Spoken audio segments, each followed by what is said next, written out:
ভাবুন তো, একজন নির্বাচিত এমএলএ যাকে মানুষ ভোট দিয়ে জিতিয়েছে, হঠাৎ করে যদি তাকে পাবলিক সেফটি অ্যাক্টে আটক করা হয় তখন কেমন লাগবে। আজকের আলোচনার মূল চরিত্র ডোডা জেলার একমাত্র এএপি এমএলএ মেহরাজ মালিক। কেন তাকে আটক করা হলো আর তার ফলে কেমন আলোড়ন তৈরি হলো, চলুন জেনে নিই। মেহরাজউদ্দিন মালিক হলেন আম আদমি পার্টির একমাত্র এমএলএ যিনি ডোডা জেলা থেকে জিতেছিলেন। সমাজসেবী ইমেজ আর সাধারণ মানুষের ভরসার উপর দাঁড়িয়ে তিনি রাজনীতিতে জায়গা বানিয়েছিলেন। কিন্তু হঠাৎ করেই তাকে পিএসএ মানে পাবলিক সেফটি অ্যাক্টের আওতায় আটক করা হয়েছে। 8 সেপ্টেম্বর 2025-এ প্রশাসন ঘোষণা করে মালিক হ্যাবিচুয়াল অফেন্ডার এবং ল অ্যান্ড অর্ডারের বিঘ্নিত করছেন। সেই কারণে তাকে পিএসএতে ধরা হয়। এরপরেই ডোডা উত্তাল হয়ে ওঠে।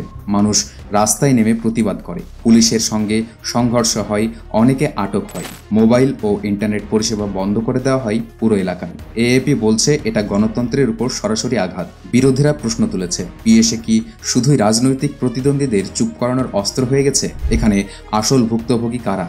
সাধারণ মানুষ। ইন্টারনেট বন্ধ, ব্যবসা ও পড়াশোনা থেমে গেছে, রাস্তায় অতিরিক্ত সেনা, মানুষের মনে আতঙ্ক। অনেকে ভাবছে তাদের মত প্রকাশ কি আদৌ নিরাপদ? আপনার কি মনে হয়, সরকার সত্যি নিরাপত্তার কারণে মেহরাজ মালিককে আটক করেছে নাকি রাজনৈতিক উদ্দেশ্যে? আপনি যদি ডোডার বাসিন্দা হতেন, এই পরিস্থিতিতে কেমন প্রতিক্রিয়া দেখাতেন? এই ঘটনা শুধু একটা জেলার নয়, পুরো দেশের জন্য বড় বার্তা বহন করছে।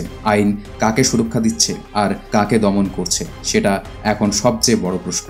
ভিডিওটা ভালো লেগে থাকলে লাইক করুন, শেয়ার করুন এবং ফলো করুন, কারণ এমন খবর, বিশ্লেষণ আর গল্প আমরা নিয়মিত আপনাদের জন্য নিয়ে আসব।